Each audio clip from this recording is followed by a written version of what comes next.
Hi, and welcome back to another newspaper article, Lucky Dip, with myself, my most beautiful of co-hosts, Yvette, and a sleeping Elfie. So nae zoomies, nae chaos, nae stuff getting knocked over. It's already on to a winner, so we'll see how it goes.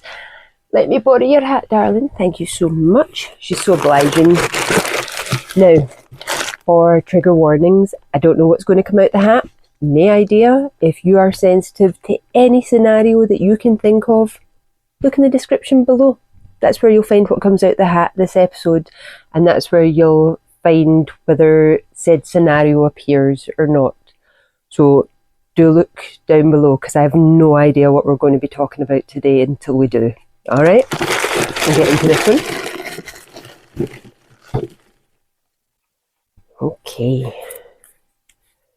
So we're starting with the Caledonian Mercury for the 8th of February 1830. Let's see what the Mercury has for us.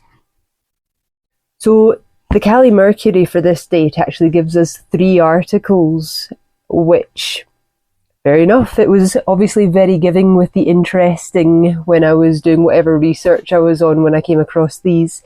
So the first has no watchman at Duddingston. Those persons who visit Duddingston Loch to enjoy the amusement of skating or curling, or the gay spectacle which the ice usually presents, must have occasionally observed a board at the entrance of the park at St Leonard's proclaiming, "No watchman at the loch."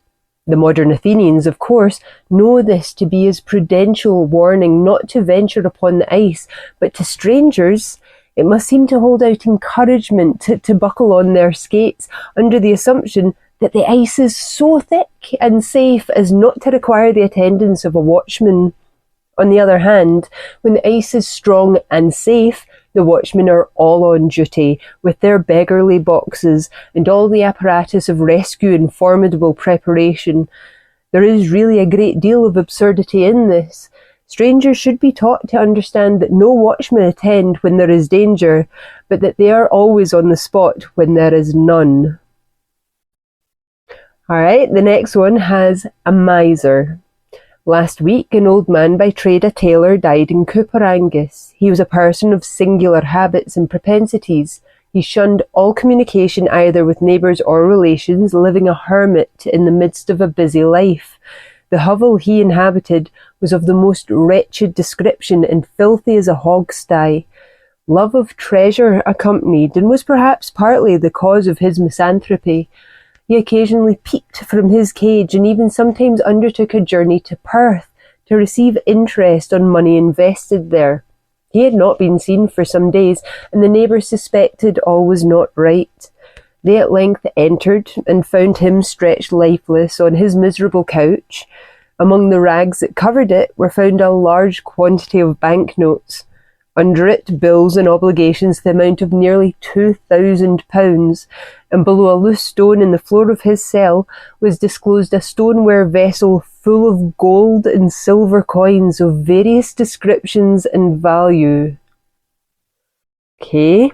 The third has for us begging extraordinary.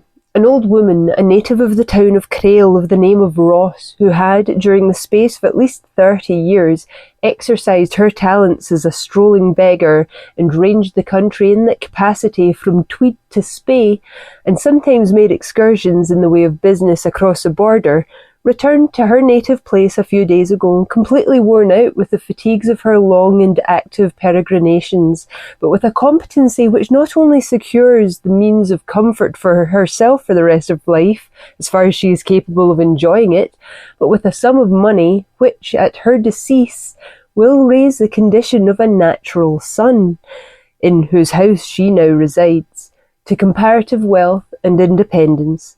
She executed a will some years ago in favour of her 2 natural sons, who were in terms thereof to share the fruits of her industry betwixt them, but not being satisfied with the conduct of her youngest son, she cancelled that document, and executed another a few days ago in favour of, name redacted, Hunter, her eldest son, whereby she bequeathed to him nearly £700, all which she had accumulated by dint of skill and industry as a common beggar. To her other son, who resides in Dundee, she has at different times given upwards of £300, who, without those industrious and parsimonious habits which so strikingly mark the character of his mother, squandered the money and consequently incurred her displeasure to that degree that she has, by her late will, cut him off from any share of her property. Thus it appears that the old woman had actually realised nearly £1,000 sterling entirely by begging, and it is not known that she ever employed any dishonest means to acquire it. When she arrived at her son's house in Crail, a comfortable bed and wholesome food were provided for her, of neither of which she knows the use or the value. She prefers and actually reposes her worn-out, weather-beaten frame on a quantity of straw in a distant corner of the room, and no entreaties can prevail upon her to renounce it. There we go. So the first article, that's daft. I mean, even if there's not a board up to say that there are watchmen going to be, looking after the people on the ice, they could replace that board with another saying, danger, thin ice. Like the idea that they have one board with one sentiment on it. Put the alternate sentiment on the other side of the board and just flip it round, when the watchmen are done and it's no longer safe to play on the ice. You would think that would be just... it's just logical. You would warn people that weren't aware of the ways of the city. The other two appear to be very similar stories, really. Your first man, it doesn't say that he had any relatives to which he was leaving his hoard of gold and silver and banknotes, which I'm sure would have covered his £2,000 debt.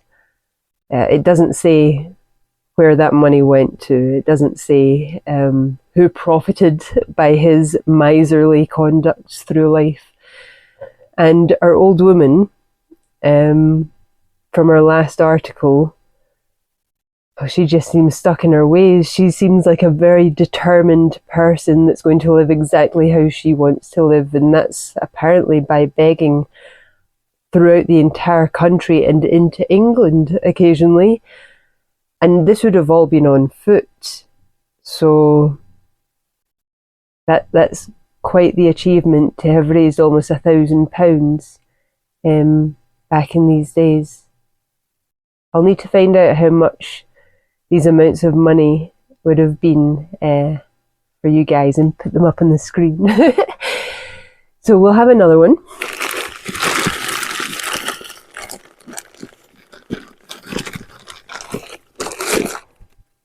What's this one?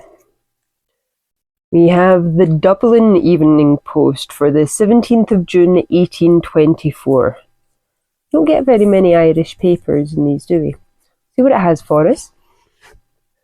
Okay, so this is a fairly short article. We have coroner's inquest. Yesterday an inquest was held by Alderman Tyndall at Church Street Watchhouse on the body of a female, which had been found under the stairs in a cellar in that street, under very mysterious circumstances. It appeared that the deceased was an old woman who lodged in the cellar and who died from want, and that the inmates of the cellar did not know she was dead until long after she expired, and until the rats preyed on the corpse.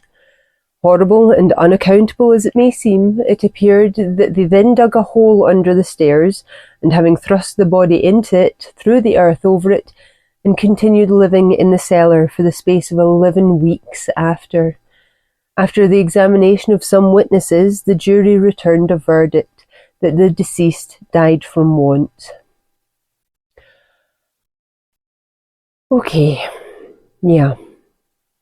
This is very similar to what was going on in places like New York, even up until the start of the 20th century. I'm not sure if it went on past the World Wars. The people with less money and less means to be able to subsist tended to be on the most bottom ground floor of apartment blocks of flats and tenements and things. In Edinburgh, you would literally have the richest people on the top floor, with every floor underneath getting poorer, you know. And in New York, there was a big kind of cause built up to do something about basement apartments because they were just unlivable. The air was so stale, it was almost hard to breathe by some descriptions. There was little to no light that would creep into the place. Filthy, damp, infested, just awful. And it sounds very much like the state of affairs in this building. And if they didn't realise that she had died until long after she expired and the rats were already making food of her, that just tells you how bad the place must have already smelled, and how dirty the place must have been, the squalor that these people were forced to live in just to get on at all, just to have a roof over their heads and keep them out the elements. I'm not sure how they found out that there was a woman buried there, because like the article says, the people that stayed there, they disposed of her body under this. They literally didn't even take her out of the building in which she died. They had literally just dug a hole for her in the dirt floor that they all lived on and covered her, and that was it. So it could very well have been that one of the children, because there are going to have been families living in these conditions, they've maybe kind of let on that, oh yeah, we just found old Mrs. whoever, and maybe the information got out by way of rumour. But that was a way of living for thousands of people at one point, not just in Ireland and New York, all over the place. People just wanted a roof over their head, and they would put up with a lot of disgusting variousness to make that a reality. So unfortunately, that story wasn't one in a million. You know, that was the million at one point. So industrialization, you know, it led to people just swarming into the cities and overcrowding the place in the bid to get work in manufactories, etc. The clearances in Scotland also played a huge part in driving people to the cities, driving people abroad to places like New York. A lot of the Irish were trying to escape this kind of lifestyle. I mean, this is 1824. This is right in the middle of the clearances, almost. Kind of at the start of the latter third of the clearances, because they went on to about 1860s. So, yeah, unfortunately a far too common story. So I'll have a last one, only because the first newspaper gave us 3 articles. Let's see. We have the Dundee Courier for the 8th of May 1861. See what the Dundee Courier has for us. We don't get these very often. And again, coincidences are always going to happen in these episodes, aren't they? So this newspaper is actually giving us 2 articles. We don't usually get more than the one, so it's strange to get 2 in the one sitting. We have a female in disguise. During the recent sitting of the Salford County Court, a person who passed as Thomas Green, who had lived in Salford and was employed as a mill hand, was sued on a judgment summons for a debt of £1 14 shillings and sixpence, being the balance of an account for a suit of gentleman's attire. The result was a committal for 20 days to the New Bailey. The individual was accordingly conveyed to the jail when it was discovered that, though attired as a man, she was of the opposite sex. On Friday, she was liberated, a portion of the debt having been paid. We have since heard that the female, when very young, occupied the position of servant in the family of a lady, and her appearance and deportment inducing her mistress to adopt her as a page, the necessary apparel was procured. After some time, the girl went abroad with her employer, and on returning to this country she continued to dress in male attire, and was in the service of another lady 10 or 12 years. She is now between 30 and 40 years of age, and has for some time lived with another female in Salford. The peculiarity of the affair is increased by the fact that although she has on 2 previous occasions been committed to prison, she has continued to preserve her disguise. The second is shocking accident at Huntly. An accident of a very distressing character took place at Mayen near Huntly on Friday last. One of the principal farmers in the district, Mr. Alexander Robertson, had went down to the sawmill there to order some paling or other work to be done upon his farm, and while in the act of stooping down to pick up a piece of wood, his greatcoat was caught by the saw, which instantly severed through the one arm, and whirling him round also cut off the other. And when Dr. Wilson of Huntly arrived, the unfortunate man was perfectly sensible, though weak from loss of blood. He was able to give the particulars of the accident in a clear and distinct manner, but it was evident to relatives and friends that life was ebbing fast. On Saturday morning he expired, leaving 7 children. Deceased was a quiet and industrious man, and was universally respected. Okay. The first. We know where this has come from. It's come from the Pride in Scottish History, second part, the gender fluidity in Scottish history that I did for Independence Live, that research. I find it very strange that she has been in prison twice before she was discovered to be female, and it wasn't found out.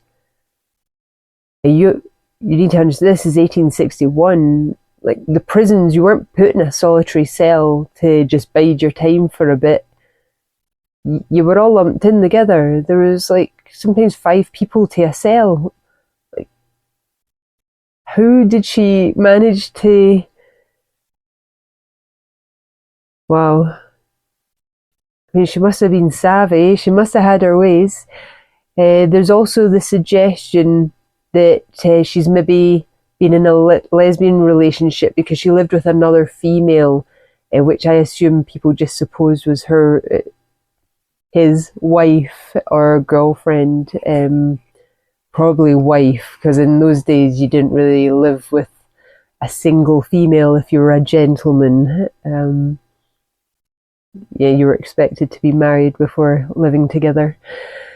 So that's quite the achievement for her, to be honest. Kudos. And that second story, oh my God. I mean, getting one arm cut off in such a freak accident is bad enough. But to manage to have both your arms cut off in what must have been the blink of an eye, it's just happened.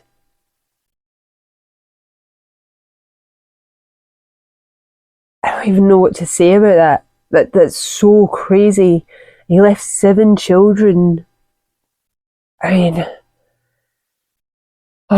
in that kind of case, I hope that the town kind of got together, friends, colleagues, relatives to help out the widow in supporting her very large family on his decease. There wasn't health and safety. I mean, we did this doing the railway research, and that was at the start of the 20th century. This is 1861. There was no health and safety. There was no guards around things. You just had to watch yourself around machinery and moving parts. I'm unsure. I mean, the saw must have been moving. Maybe it was a circular saw and it's on some kind of machinery that has it going. But it doesn't say whether there was anyone around, whether there was someone working with it and that's why it was on the go. The reason I think it must have been moving is it's cut through his arms so quickly and cleanly by the sounds of it. It's also spun him. So, I mean, if he'd just been zooming down and this thing was stationary, he might have caught his coat in it, but the most it would have done was maybe tear a wee bit of his coat. Do you know what I mean? That he's ended up wrapped up in it like that.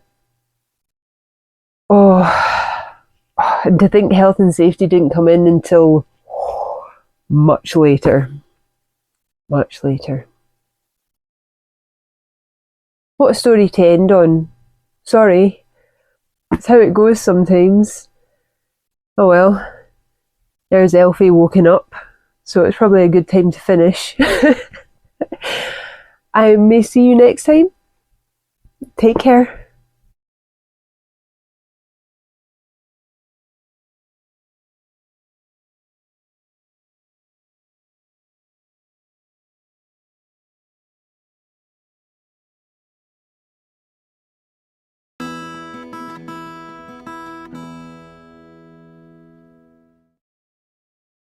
Okay, well, we will have to do that again. And that is okay, because at least we noticed at the start. That could have gone worse. Okay. Make sure my wee light is on. Fucking C-Tech. Fucking tech. And take two.